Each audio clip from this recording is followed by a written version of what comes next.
A ideia da palestra, porque trabalhando, estudando com o pessoal da linha do direito, nós vimos que a disciplina de criminalística, que é uma área autônoma, ela não está inserida no contexto do direito. Então, muitas vezes, o advogado criminal, ou alguém formado, um advogado formado em direito, né, de qualquer área, ele não tem conhecimento do trabalho do perito.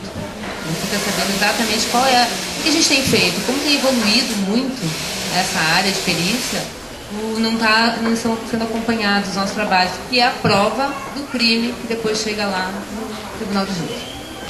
Então a ideia da palestra é fazer essa interligação. Como é que está evoluindo, como é que estão agora as novidades tecnológicas? Elas correspondem ao que se vê em seriados, ao que se vê em filmes. Aqui no Brasil é parecido com o que se vê na imprensa, na mídia, então essa que foi a ideia do trabalho. Então eu vou trazer para vocês são essas inovações tecnológicas. Bom, assim, a perícia, ela se tornou conhecida, bastante conhecida com esses seriados e com filmes. Ela existe há muito tempo, o trabalho pericial, pertencia antigamente ao Corpo da Polícia Civil, agora não pertence mais aqui no Rio Grande do Sul e vários estados do Brasil. Nós somos autônomos. A perícia, ela trabalha com vestígio de local de crime ou com vestígios de crime, embasando o inquérito policial durante a investigação, que depois vai parar lá no judiciário. Bem, atualmente, para vocês terem uma ideia, assim, a perícia ela chama a atenção, a atividade do perito nos episódios de filmes. Haja vista que um episódio custa $3 milhões de duração de meia hora. Eles têm um público absurdamente alto. É muita gente assistindo como é que esses filmes policiais, episódios policiais estão crescendo. O problema é que nem tudo que está no episódio corresponde à realidade em qualquer lugar do mundo. Não estou falando só em termos de Brasil e Rio Grande do Sul. Bom, a nossa atividade ela é técnica e científica, completamente técnica. Tudo que nós trabalhamos com a prova e nós temos que mostrar que essa prova é embasada em conhecimento científico. Nosso trabalho pericial ele é pautado no Código de Processo Penal. Então, a gente tem, através da regulamentação da lei do Código de Processo Penal, a gente vem trabalhando junto com o Corpo da Segurança. Normalmente, quando acontece um crime, os primeiros a chegar no local do crime deveria ser a Polícia Militar, que ela é acionada, chega no local, aciona a Polícia Civil, vai haver uma investigação, tem vestígio, chama a perícia. Isso é o procedimento. Nós somos os terceiros a chegar no local. Mas não é bem assim que acontece. Aconteceu um crime, a população vai para o local, pisoteia, mexe, altera, aí vem a brigada, aí vem a civil, aí nós chegamos. E isso prejudica demais o nosso trabalho. E aí vai prejudicar lá no judiciário. Todas as etapas são cortadas pela alteração de uma cena de crime. Mas o que pode ser alterado nessa cena de crime? Para vocês terem uma ideia, o que é um cenário de crime? Um crime, uma cena de crime, ela pode ser muito pequenininha.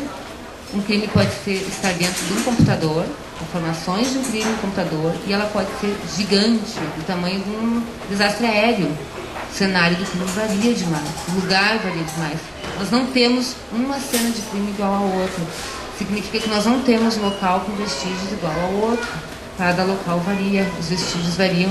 Nós só trabalhamos com vestígios, porque o nosso trabalho é materializar a ocorrência. Tá? Bom, quando nós chegamos, a minha área de atuação é local de crime. Tem peritos que trabalham em diversas áreas. Perícias de crime ambiental, como está acontecendo agora em Copenhague, não conto, que especialistas em crimes ambientais, desmatamento, queimada, poluição, crimes de informática, pedofilia, roubo de senhas, crimes com armas, envolvendo armas. Tem uma série de sessões diferentes dentro do ramo pericial que trabalham. A minha área é cenário de local de crime. Então eu sou chamada, vou à cena do crime e lá eu busco vestígios. Normalmente, chegando lá, normalmente a área preservada é um núcleo do local, que é a pessoa que chegou lá primeiro e notou, a polícia, tanto faz militar quanto civil, chegou ao local e averigou o cenário do crime e fez uma delimitação. Quando o perito chega no local, o primeiro trabalho dele é conferir. Aquela área corresponde, realmente, ele tem que ter muita percepção para avaliar o tamanho da área em relação àquele crime. Então, ou ele preserva aquela área, trabalha naquela, ou ele vai ampliar a área, dependendo dos vestígios encontrados. Os vestígios em local, eles podem ser macroscópicos, a gente enxerga o olho nu, a gente sente o cheiro, a gente tem percepções do vestígio. A gente analisa como é que estão distribuídos os objetos, nós plotamos tudo, registramos tudo no lugar, nós refazemos aquela cena, porque daqui 10 anos, se alguém tiver que reconstituir aquele crime, tem que colocar os mesmos móveis, objetos, indivíduos, todos no mesmo lugar, novamente. Então nós trabalhamos com um macroscópico, que pode ser pegada, pode ser sangue, pode ser pelo. E não encontrando evidências macroscópicas, a gente começa uma análise microscópica e química. A partir desse momento, eu diria assim, aqui começou a mudar o local de crime em relação a anos atrás. Desde que se comete crime, os vestígios sempre foram deixados.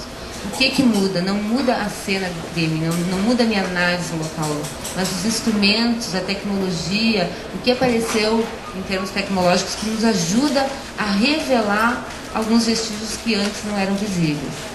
Então, assim, o que é microscópio? Por exemplo, um projétil que saiu de uma arma de fogo, vai ter marcas que pertencem àquela arma. Só aquela arma pode ter deflagrado aquele projétil. Então, este vestígio vai para um laboratório e vai ser analisado no microscópio. Eu não consegui ver no local. Mas tem coisas na cena de crime, ou vestígios, que eu também não enxergo. O que eu posso usar? Reagentes químicos. Então, vou dar um exemplo: droga. Eu vou chegar no local, tem um pó branco. Eu não sei se é farinha, a pessoa estava fazendo comida, ou se é cocaína, ou se estava elaborando crack, o que é? Então vou usar reagente para ver se aquilo ali é droga. Sendo droga, eu encaminho ao laboratório. Aí o laboratório vai trabalhar. Então tem peritos também em laboratório que trabalham com vestígios. Na cena do crime, isso foi muito trabalhado no caso da Isabela Nardoni, nós colocamos luzes com diferentes comprimentos de ondas. Nós usamos um aparelho, que é uma projeção de luz, uma lanterna muito potente, com filtros em diferentes comprimentos de onda. E ele vai mostrando diferentes substâncias que eu não enxergo o olho nu.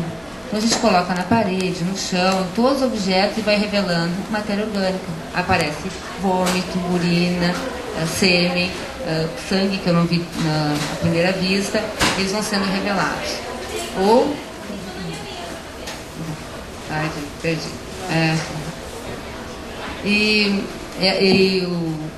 ainda, o que é usado, que isso caiu na mídia, é o tal do luminol. O luminol é um reagente que é aplicado e reage com o ferro do sangue. A pessoa lava, aconteceu o crime, a pessoa lavou, vai lavar, vai passar 1 ano, vai passar 2 anos e vai ficar uma molécula de ferro. O luminol reage com o ferro, e ficou lá anos depois, mesmo tendo limpo. Nós conseguimos revelar que naquele local tinha sangue. Mesmo aplicando luminol, e aquele pouquíssimo vestígio que ficou, nós extraímos, coletamos para análise de DNA. A nossa grande novidade é o DNA. O DNA e a impressão digital são do indivíduo, pertence só àquela pessoa. Se eu revelar o DNA e a impressão digital, eu coloco uma pessoa na cena do crime. Eu trago ela para cá, era ela quem estava naquele local. E onde é que tem DNA? Em qualquer parte orgânica do corpo. Fio de cabelo, a pele, a saliva. Então não preciso pegar um pedaço do corpo para revelar, mas um copo onde a pessoa tomou água, onde ela tocou, onde ela deixou impregnar um fio de cabelo, a presença da pessoa deixando elementos para o DNA são coletados no laboratório. Mas eles são pequenos, a gente não consegue enxergar olho nu. Mas para isso a gente tem luzes e tem reagentes, tem forma de identificar. Então, outra forma, desde que começou a coleta de vestígios, é a impressão digital. A impressão digital a gente não enxerga olho nu. Eu acabei de deixar várias impressões digitais aqui. A aplicação de pó, de luzes, de reagentes, são técnicas novas e, inclusive, uma nova pesquisa é a nossa impressão digital, ela é deixada pelo nosso suor. Eu produzi o meu suor e deixei aqui. Se eu produzir e está aqui, eu posso retirar até DNA dessa impressão digital. Então a gente tem uma identificação confirmada além da impressão ainda de DNA. Essa é a última novidade em congresso que saiu. É a pesquisa de DNA em impressão digital. Bom, é que normalmente a gente conta fragmentos, pedaços muito pequenos, não tem material suficiente.